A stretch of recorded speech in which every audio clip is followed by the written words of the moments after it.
The Irish giant lay dying at 12 Cockspur Street. And so the elders gathered and called upon the spirit Caitan to stop the giant's rampage.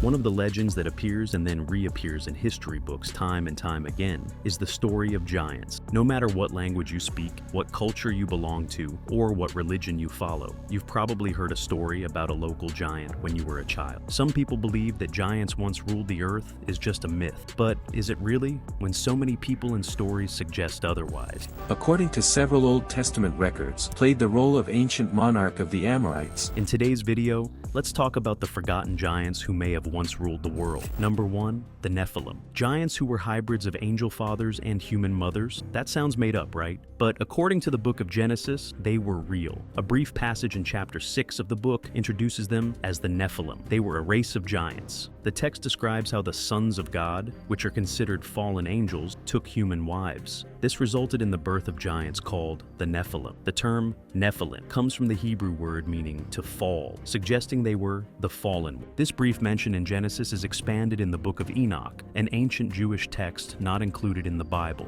The Book of Enoch describes 200 rebellious angels called the Watchers. These giants were a nuisance on earth. They were monstrous and ate up all of humanity's food. Eventually, they started eating humans too. The Watchers also taught forbidden knowledge, such as sorcery and weaponry. This became the cause of corruption. According to the book, God was angered by this sin and sent a flood to cleanse the earth and save only Noah and his family. The Book of Enoch suggests that the Watchers' corrupting influence and their children were responsible for bringing evil into the world. Some people believe that the Nephilim are still alive today and live in the Solomon Island. They are said to move using underground tunnels and live in caves. A race of giants moving around Earth would be quite noticeable, don't you think? Number 2, Gilgamesh. Gilgamesh is the hero of one of the oldest known pieces of literature, known as the Epic of Gilgamesh.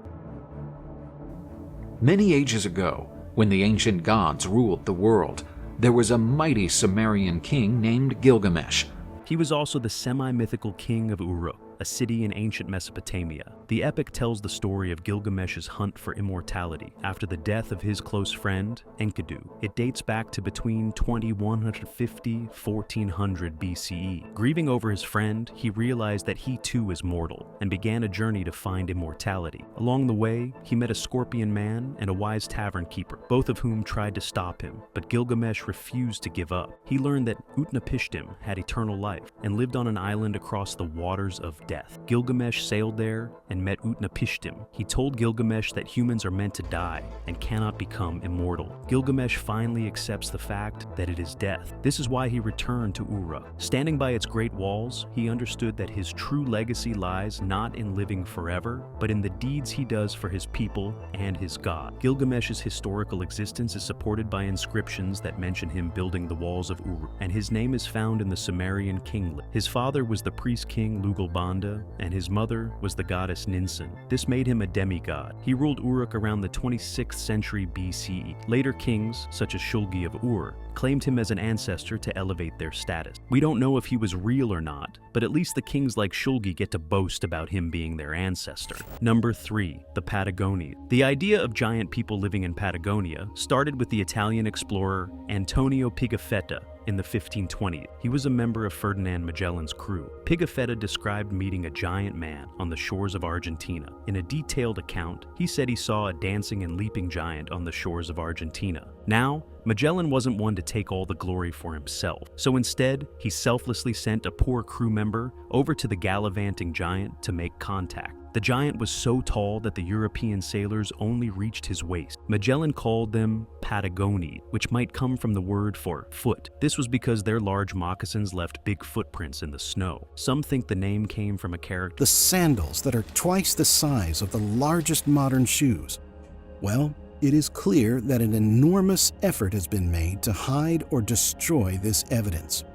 character in a Spanish story Magellan had read, but no one knows for sure. Magellan captured 2 of these giants to take back to Spain with him, but they sadly died on the way home. Over time, more explorers like Sir Francis Drake and Captain John Byron mentioned the giants. However, it was commonly believed that Magellan's crew had exaggerated their size a bit. It was later found that these giants were actually just taller than average Native Americans from the Tehuelche tribe. The people of the tribe were around 5 feet 9 inches tall, much taller than Europeans at the time, who were only about 5 feet. It's funny how the Europeans were quick to label the Patagonians as giants when they themselves were the shorter than average people. Number 4. Red-headed giants. The Paiute tribe, which is native to Nevada, has an oral tradition about a race of red-haired white giants called the Sea-Taka. These giants were described as vicious, cannibalistic, and unfriendly. According to legend, after years of war, the Paiutes and other local tribes chased the last of the giants to Lovelock Cave. Over time, the cave collapsed, cutting it off from human access. In the early 20th century, guano was discovered at Lovelock Cave. This led to excavations that revealed thousands of artifacts. Miners James Hart and David Pugh were digging guano for fertilizer. During their work, they discovered prehistoric items and contacted archaeologist Alfred Kroeber. This led to the first archaeological digs in 1912 and 1924, directed by L.L. Loud. The excavations revealed about 10,000 artifacts, including tools, weapons, and mummy. They found a sandal more than 15 inches long, duck decoys with feathers, and a stone calendar. Radiocarbon dating placed the occupation of the cave as early as 1500 BC. This was associated with the Lovelock culture. However, some accounts mention the discovery of 2 red-haired giant mummies, one over 8 feet tall. No physical evidence of these remains survive. For some, the discovery of a 15-inch long sandal was enough to confirm the existence of giants, while others need much more evidence to believe in such a bizarre claim. Number 5. The Spirit Cave Mummy. You thought that was the last you'd hear of the red-headed giants? Well, you thought wrong, because a mummy of a red-headed giant was found in other caves in North America as well. This time, it was the Spirit Cave. The giant mummy was discovered in 1940 in northwest Nevada.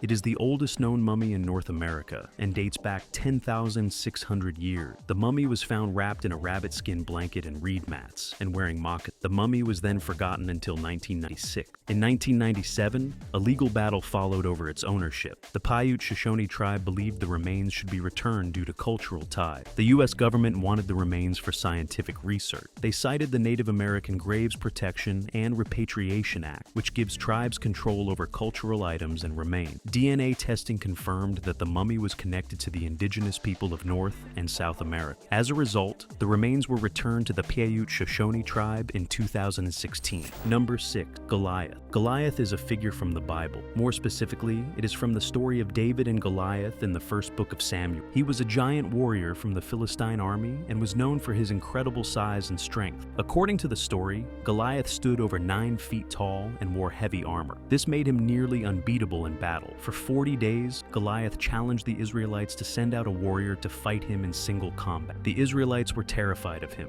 as no one felt strong enough to face such a giant. Then, a young shepherd named David, who was not a soldier, mind you, volunteered to fight Goliath. Despite his small size and lack of armor, David relied on his faith in God and his skill with a sling. David faced Goliath with only a sling and 5 smooth stones. He struck Goliath in the forehead with a stone and knocked the giant to the ground. David then took Goliath's own sword and killed him, securing victory for Israel. Number 7. Sardinia Giant. In 1974, farmers in western Sardinia discovered a large limestone. This discovery then led to the finding of the Giants of Monte Prama, a group of huge statues from around 900 to 750 BCA. These statues are the only known stone sculptures from Sardinia's Nuragic culture. They were found at a burial site that includes tombs, sacred stones, and models of Nuragi, ancient towers. Because these statues were found at a burial site, it is believed they were made this tall to represent the large people of that time. Over time, 28 figures were reassembled from fragments, some of which are as tall as 7 feet.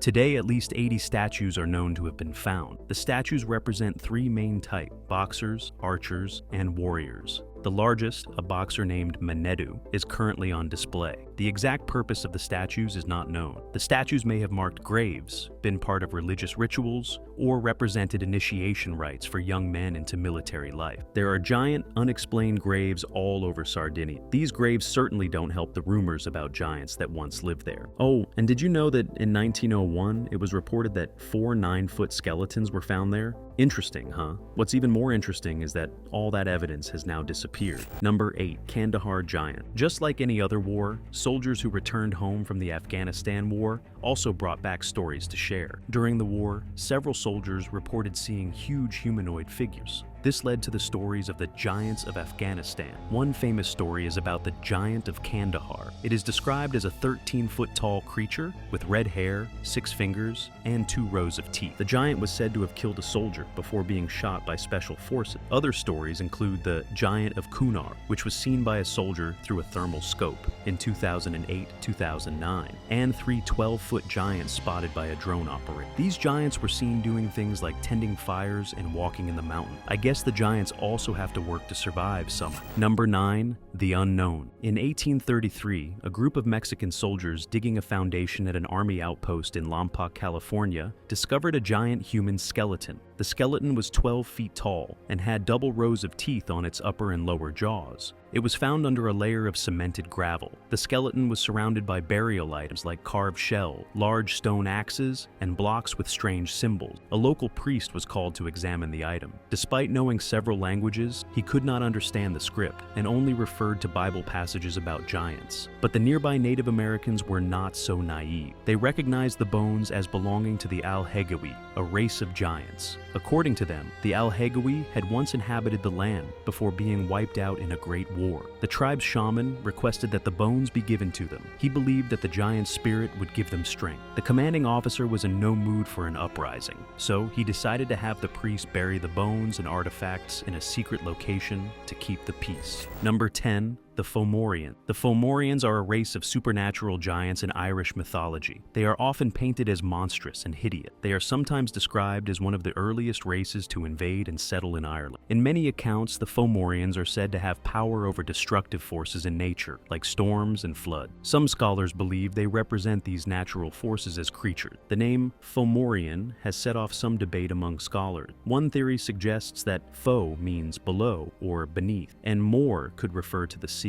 This may imply that they came from beneath the sea. Another interpretation is that mor means phantom or spirit. This might indicate they were supernatural beings from the underworld. The Fomorians' origins are not well known, but many stories say they arrived in Ireland by ship. The Fomorians were often shown as strange and ugly. Some had only one eye, one arm, and one leg. Others had human bodies with goat heads. However, not all Fomorians were scary. Elatha, a king of the Fomorian, was said to be handsome with golden hair. That's gotta count for something. Number 11, the Titan. In Greek mythology, the Titans were the first gods and goddesses. They were born from Gaia, the earth, and Uranus, the sky, along with other powerful forces. Gaia had many children, including the Titan. However, her husband Uranus was cruel and locked some of their other children in Tartarus, the underworld. Gaia was angry, so she asked her youngest son to help her overthrow Uranus. Cronus defeated his father and became the new ruler. The Titans ruled the world. Cronus was afraid of a prophecy. It said that one of his children would overthrow him, just as he had done to his father. To stop this, Cronus swallowed each of his children as soon as they were born.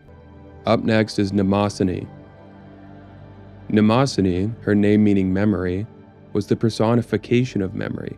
She shared 9 nights of passion with Zeus, and sometime later, she gave birth to the 9 Muses, patron goddesses of the arts. But his wife Rhea saved their youngest child, Zeus, and hid him. When Zeus grows up, he tricked Cronus into vomiting up his sibling. Together, they fought the Titan. The Olympian gods won the battle and trapped the Titans in Tartarus. Pretty cool, right? Number 12, Tuscaloosa. Did you know that Tuscaloosa is named after a Native American chief? Chief Tuscaloosa was the leader of a Mississippian chiefdom in what is now Alabama. He is most famous for 2 things. The first is leading the Battle of Mabila, where he fought against the Spanish conquistador Hernando de Soto, and the second is his height. The man was a giant. He was at least a head taller than the tallest Spanish soldier. He was tall of person, muscular, lean, and symmetrical.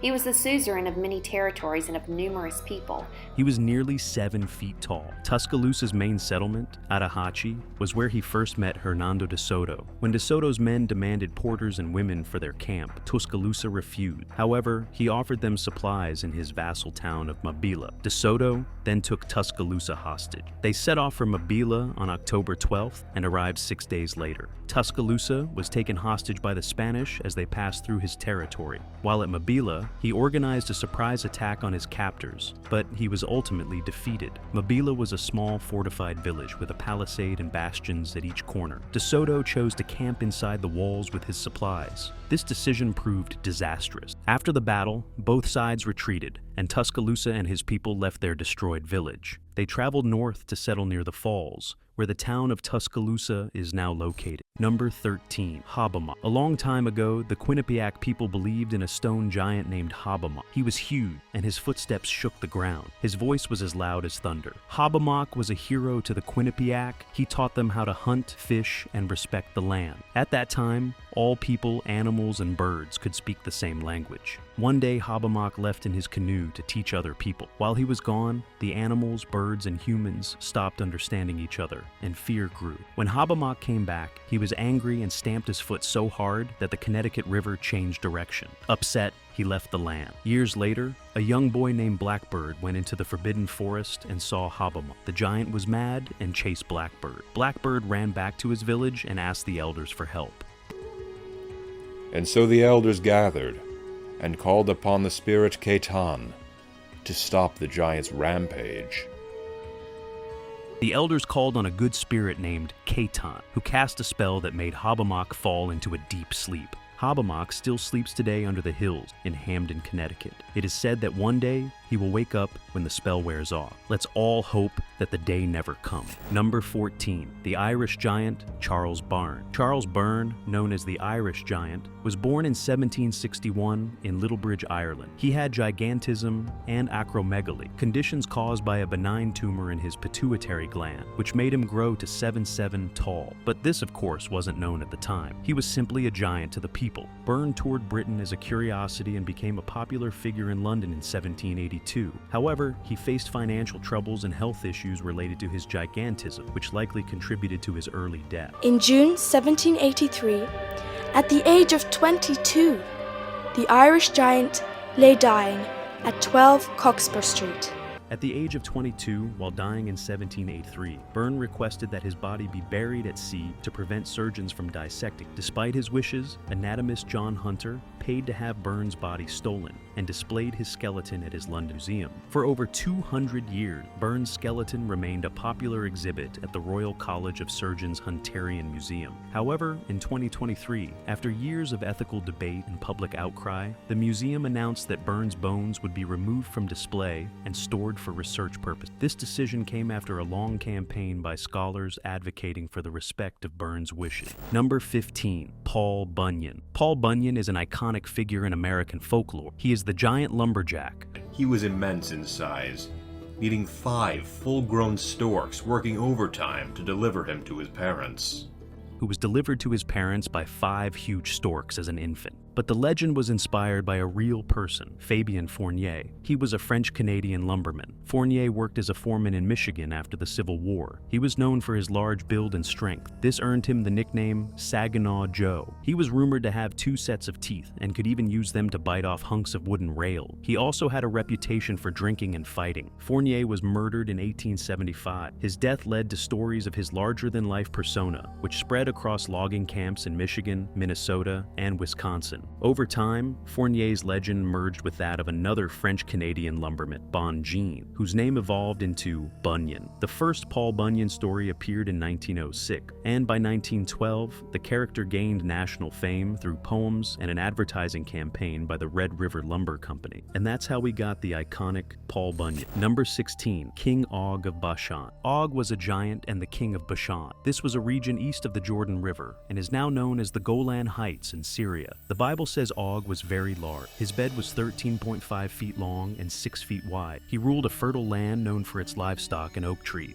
According to several Old Testament records, Og, whose name means gigantic in Hebrew, played the role of ancient monarch of the Amorites, a people who inhabited the regions of Canaan and are mentioned in scriptures since patriarchal times. Og confronted the Israelites at the Battle of Edrei as they journeyed to the Promised Land. Og had a massive size and a powerful arm. However, God told Moses not to fear him and assured victory. The Israelites defeated Og and his people and took control of Bashan. Historically, the conquest of Bashan expanded Israel's territory, which was later given to the half-tribe of Manasseh. Number 17. Jotnar. In Norse mythology, the Jotnar are a group of giants primarily living in Jotunheimr. It is one of the 9 worlds linked by the ash tree Yggdrasil. They often clash with the Aesir, the main group of God. The Jotnar also play a significant role in Ragnarok, the end of the world. Because of this, they are often seen as villains in modern culture. For example, in Marvel's Thor movies, they are called frost giants who frequently attack Asgard. However, not all Jotnar are enemies. Some are allies to the Aesir, and many Aesir gods have children with Jotnar. For instance, Thor's mother is a Jotun named Jörd. Loki, a well-known figure in Norse myth, has a Jotun father and an Aesir mother. In the story of Ragnarok, Loki leads an army from Hel against the Aesir. 2 of his children, Fenrir and Jörmungand, kill Odin and Thor, respectively. Despite their scary reputation, some Jotnar are portrayed positively. For example,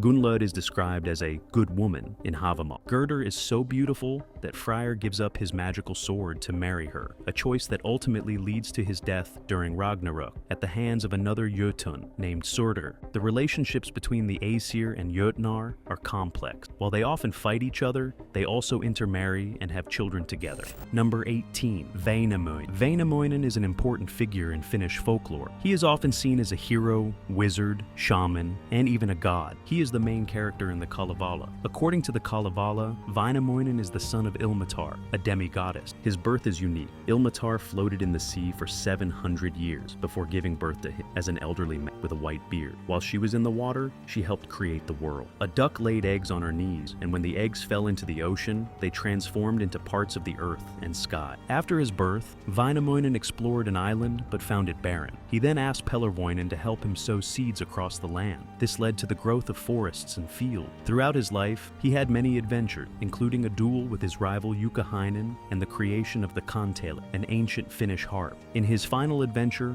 Väinämöinen encountered a baby born from a berry that chastised him for his past action. Realizing his powers are fading, he builds a copper boat, sails away, and promises to return if his people need him. Number 19. The Giant of Castel-no. In 1890, anthropologist Georges Vacher de la Pouge made an interesting discovery while digging in a Bronze Age cemetery at Castel-no near Montpellier, France. He found 3 human bones that were unusually large, a femur, a tibia, and a normal-sized humerus placed between them. He estimated from the bone size that the human may have been about 11 feet 6 inches tall. The size of the femur and tibia suggested that the person they belonged to might have been between 10 and 11 feet tall. Lapouge published his findings in the journal La Nature and stated that these bones were clearly human, despite their enormous size. He noted that their volume was more than double that of typical bones. Interestingly, local legend spoke of a giant living in a cave nearby. This raised questions about whether these tales had any basis in reality. A few years later, more giant bones were reportedly found in the same area during construction work on a waterworks project. Workers discovered skulls with circumferences ranging from 28 to 32 inches. This suggested that the individuals they belonged to might have been between 10 and 15 feet tall. However, after these discovered, there seems to be no further scientific documentation or study of the giant bones from Castel-no. Was it all made up, or was it shut down because things were getting way too out of hand? Number 20. Ymir, the ancestor of all giants. This is where it all started. Meet Ymir, the ancestor of all giants. Ymir, the first frost giant, was created when ice from Niflheim and heat from Muspelheim came together. This happened in the empty space called Ginnungagap. He became the ancestor of all giants and sustained himself by suckling a cow, Audumla. Through his sweat and bodily functions, Ymir gave birth to offspring. This includes the first god. The gods Odin, Vili, and Ve were the descendants of Ymir. They ultimately killed him. They used his body to create the world. His flesh became the earth. His bones turned into mountains. His skull formed the sky, and his eyebrows created Midgard, or Earth as we know it.